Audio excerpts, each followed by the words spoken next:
La bêtise, c'est un type qui vit et il se dit « ça me suffit ». Ça me suffit, je vis, je vais bien, ça me suffit. Et il se botte pas le cul tous les matins en disant « c'est pas assez, tu ne sais pas assez de choses, tu ne vois pas assez de choses, tu ne fais pas assez de choses ». C'est de la paresse, je crois, la bêtise.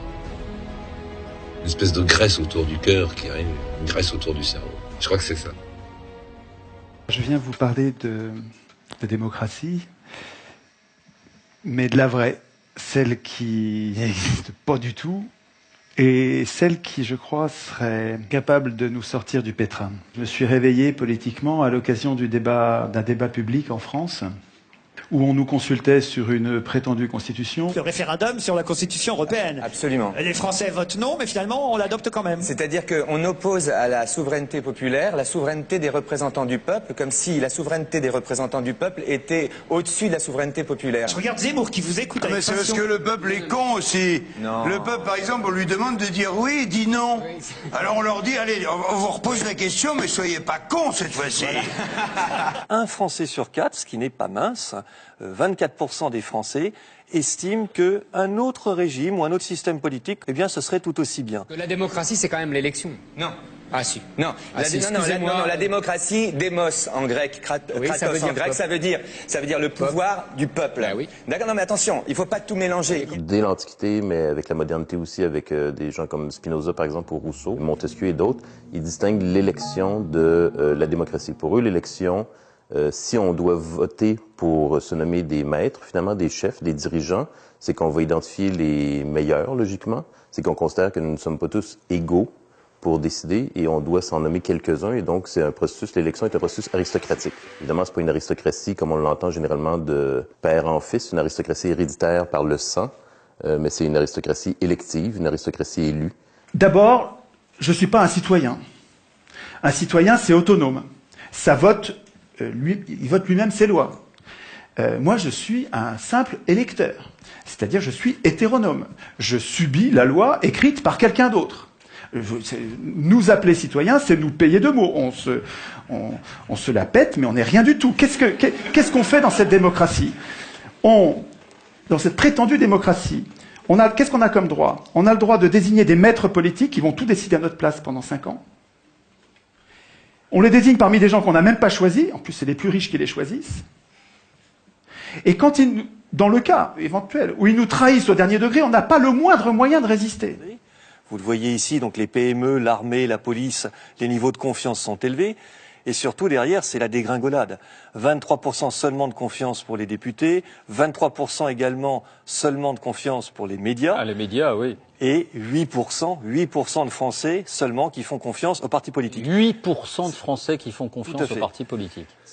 Et vous la partagez, cette défiance dans les gens qui nous gouvernent aujourd'hui?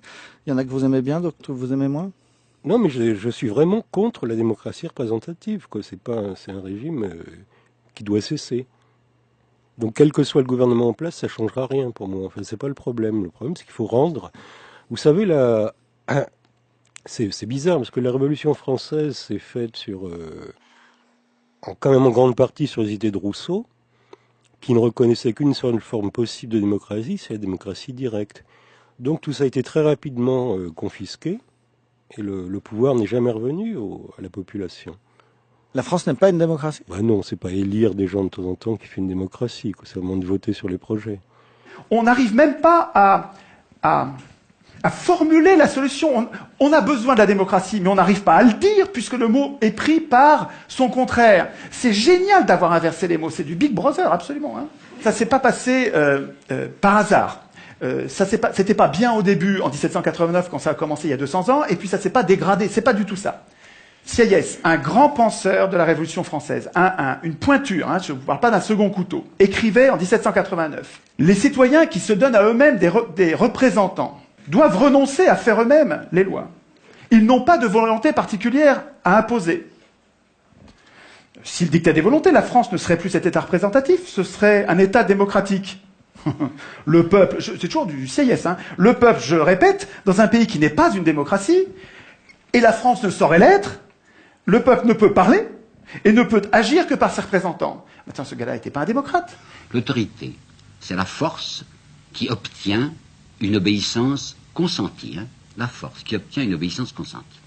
Alors comme le mythe royal est en train de se défaire en France, on l'a vu à plusieurs reprises, il faut substituer à ce mythe royal un autre mythe qui sera le mythe du suffrage universel, c'est-à-dire le mythe de la volonté nationale.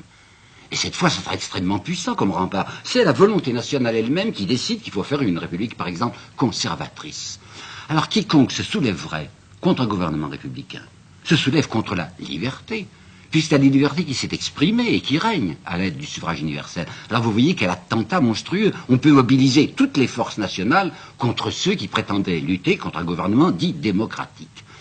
Oui, mais qu'est-ce que c'est que la volonté nationale? En fait, c'est la majorité. La majorité du suffrage universel, c'est-à-dire la moitié plus 1. Ben, c'est très facile d'obtenir la majorité du suffrage universel quand on sait s'y prendre. Et il en apporte deux exemples, monsieur Thierry dit, mais regardez donc ce qui s'est passé en avril 1848. Regardez ce qui s'est passé, ce qui vient de se passer le 8 février 1871. C'est la première fois en 48 qu'on lançait tous les Français, y compris les pauvres, dans un suffrage. On leur donnait le droit de vote. Il y avait des gens qui en étaient épouvantés en se disant, qu'est-ce qui va en sortir? Il en est sorti. Une chambre admirable, moins belle que celle de 71, mais la chambre d'avril 1848, elle était conservatrice à bloc. Et maintenant, vous voyez ce qui vient de sortir? Une chambre en or, enfin une chambre où ce sont vraiment les possédants qui sont les maîtres. Alors que pouvez-vous désirer de plus? Si vous regardez le profil socio-économique des gens qui sont à l'Assemblée nationale aujourd'hui, il n'y a pas de pauvres. Ce sont généralement des gens qui sont riches, qui ont des moyens, qui ont une profession libérale. Ce sont des avocats, des notaires, des notables. Il y a une idée qui fait son chemin. Sans doute que c'est une pratique qui existe depuis longtemps, c'est de tirer au sort des citoyens et de les nommer sur des comités pour qu'ils prennent des décisions au lieu de fonctionner avec des élections. Oui, donc à Athènes, justement, dans Athènes de l'Antiquité, comme on avait cette idée que tous les citoyens sont égaux d'un point de vue politique, on se disait on n'a pas besoin de voter pour choisir les meilleurs d'entre nous, puisqu'en principe, on se considère à peu près égaux, et donc on va tirer au sort.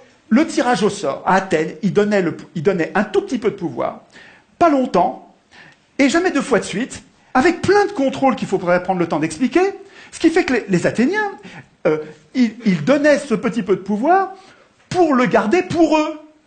C'est pas les tirés au sort qui votaient la loi. Les tirés au sort, ils faisaient la justice. Donc ils appliquaient les lois. Ils faisaient les préparations des lois, parce que les Athéniens, en assemblée, ils pouvaient pas préparer les lois. Et parce que les représentants étaient affaiblis par le tirage au sort, les citoyens avaient la garantie qu'il restait le souverain. Par rapport à la démocratie directe, il y a beaucoup de gens qui participent à ça et qui ont pas seulement des éloges à transmettre, mais aussi des critiques. C'est-à-dire qu'ils disent que c'est long. L'argument du temps, c'est un vrai problème. Effectivement, une assemblée, ça prend du temps. Et c'est beaucoup plus rapide, en fait, quand des gens prennent des décisions pour vous. Effectivement, ça va beaucoup plus vite. On appelle ça une dictature. La dictature est sans doute le système le plus rapide. Et si c'est le temps qui est le barème d'efficacité en politique, la dictature, c'est vraiment génial pour ça. Ça va très, très, très vite, une dictature. Peut-être que pour être égaux et libres politiquement, il faut avoir du temps.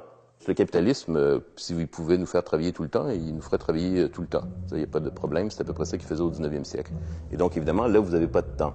Et donc, comme on est convaincu que c'est ça qui est le plus important, on pense que se retrouver ensemble pour parler de politique, on pense que c'est de la perte de temps. Ce qui est curieux, en fait, parce que c'est le moment où on est libre politiquement. Le travail disparaît. Le travail s'en va. Et c'est une chose qu'on a voulu. Moi, j'ai vécu dans les années 50, on expliquait ce que serait l'an 2000. On ne travaillerait plus, on aurait été remplacé par des robots, on serait remplacé par des machines. On ira à la pêche avec ses enfants et ses petits-enfants. C'est ça qu'on voulait. Pourquoi? Parce qu'il y avait du travail extrêmement monotone, il y avait du travail extrêmement dangereux. C'était un travail qui épuisait les gens, qui faisait qu'ils devaient s'arrêter de travailler à 40 ans et à 50 ans. On a voulu ça. On n'a pas pensé en même temps que les gens, la plupart des gens, ceux qui ne reçoivent pas simplement leur argent du capital, c'est-à-dire en faisant travailler les autres, que les autres, il faut qu'ils aient des revenus. Sismondi, un des inventeurs du socialisme, un Suisse, il dit la chose suivante. Toute personne qui sera remplacée par une machine aura droit à une rente à vie à partir de ce moment-là. Il est remplacé par la machine, il est sauvé, il faut qu'il reçoive une partie de la richesse créée par cette machine. Où va cette richesse qu'on a créée depuis les ordinateurs, les robots et tout ça? Elles vont aux investisseurs, aux actionnaires des entreprises. On se demande comment ça se fait, c'est une curiosité. C'est tellement bizarre que le chef d'entreprise au début du 19e siècle, il gagnait 30 fois plus que son employé le moins bien payé. Maintenant c'est 450. D'où ça vient? Mais c'est l'argent qu'on n'a pas donné aux autres. C'est vraiment pas très compliqué. Dès qu'il y a un système de domination politique, vous allez avoir de la concurrence plutôt que de l'entraide. Un bon exemple, évidemment, c'est le système électoral. Les candidats luttent les uns contre les autres avec leur camp, leur parti, leur faction, pour s'emparer du pouvoir. Et donc, c'est totalement contre-productif d'avoir comme ça une mise en concurrence d'individus ambitieux qui sont assoiffés de pouvoir et qui veulent avoir nos votes et nos suffrages. Et Kropotkin, lui, en fait, est allé voir en Sibérie et ailleurs, dans l'histoire aussi de l'humanité, et il a constaté qu'en fait, la majorité des êtres vivants progressent beaucoup mieux si elles s'entraident, plutôt que si elles sont en concurrence. Et donc, l'entraide est aussi un facteur d'évolution, contrairement à ceux qui ont mal lu Darwin, qui pensent qu'on est toujours tous en concurrence et qu'on le sera toujours tout le temps. Tous les pouvoirs ont une tendance à abuser. Toujours. Montesquieu. C'est comme une loi physique implacable. Et il y a une idée géniale pour nous protéger de ça, c'est la Constitution. Alors la Constitution, qu'est-ce que c'est? C'est un texte qui est au-dessus des pouvoirs et qui ne sert pas du tout à organiser les pouvoirs. Les pouvoirs n'ont pas besoin de nous pour s'organiser, pas du tout.